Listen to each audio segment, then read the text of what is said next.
Today I signed legislation repealing the tampon tax in Michigan. This bipartisan tax cut will help reduce the economic burden of the cost of menstrual products, especially for lower income Michiganders. Saving people with a period from paying taxes on up to $4,800 in spending over the course of their lifetime. That's 17,000 tampons or sanitary napkins over 456 periods. Advocates and legislators on both sides of the aisle have been fighting for this change for a long time, and I'm proud that we got it done. Tampons and sanitary napkins are a basic health necessity, period.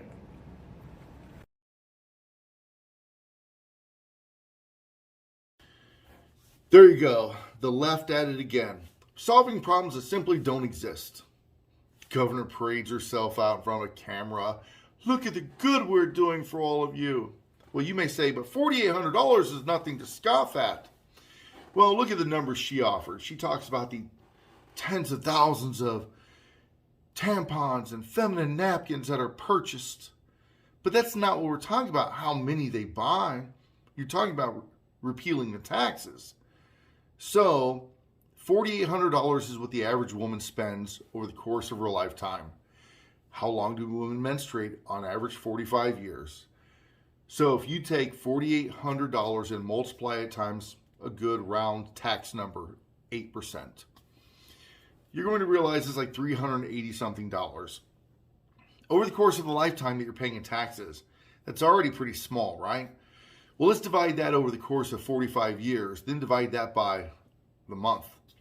It's like 70 cents a month women are paying in taxes. But this governor believes, oh, we're giving you just a few little shillings back.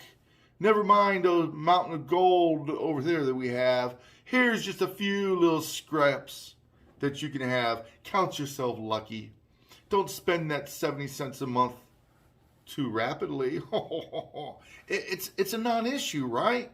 They present these huge numbers with distracting you by acting like this is a woman versus man issue, that women are victims. Wait, men don't pay for basic health necessities or basic needs?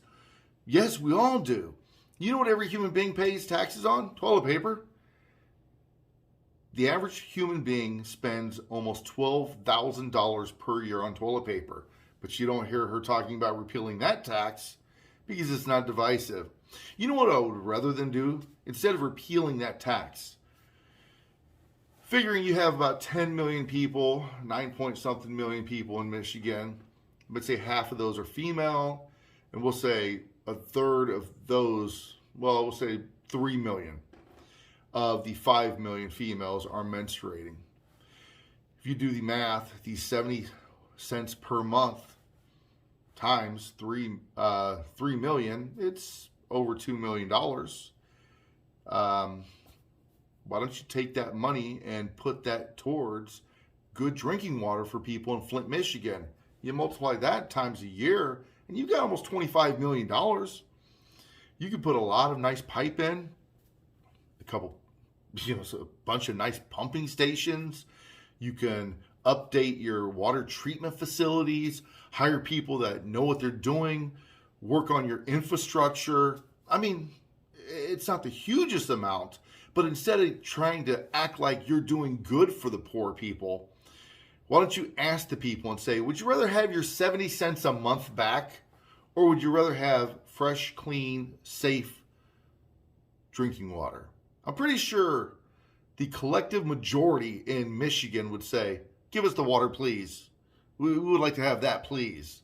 But no. March out in front of the camera and pretend that you're doing something heroic.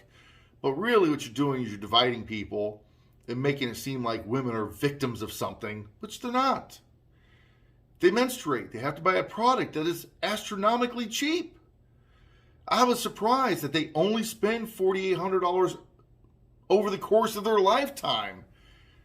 The average person, like I said, spends $12,000 over the course of their lifetime.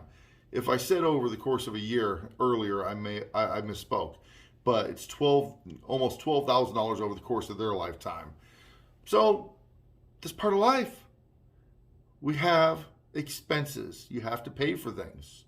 Back in the day, women would menstruate on a cloth and they would wash the cloth, launder it, and reuse it. That would drive the cost down exponentially. But it's kind of gross, right? Nobody wants to do that.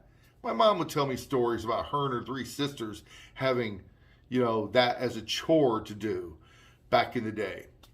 But now it's disposable. Winner, winner, right? But either way, don't spend that 70 cents all at once. I mean, I don't know what you're going to buy with it. A square pack of ramen, I mean, don't get me wrong, I love some ramen, but I don't know if that's going to stave off starvation for the poor.